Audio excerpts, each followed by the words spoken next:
রাস্তার পাশে সরকারি গাছ থেকে ফল খাওয়া জায়েজ আছে কিনা? দরকারি প্রশ্ন ভাই, হাসবেন কেন?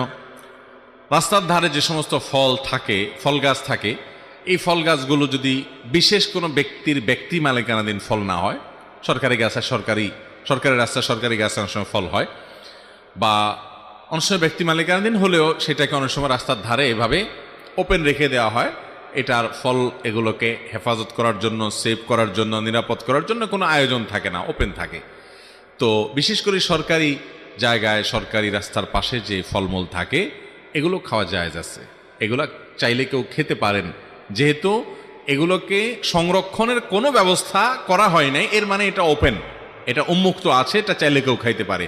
একটা হাদিসে নবী করিম সাল্লাল্লাহু আলাইহি সাল্লাম বলেছেন, কেউ যদি কোনো ফলের বাগানে যায় সে সেখানে খেতে পারবে, কারণ তখনকার সমাজে বাগানে গেলে খাওয়ার পারমিশন সবাইকে দিত, এখনো আছে অনেক দেশে পৃথিবীতে, যে ওখানে ঢুকলে খেতে পারেন, কিন্তু সে অনেকগুলো ভরে নিয়ে আসবে এই সুযোগ নাই, এই অনুমোদন দেওয়া হয় না।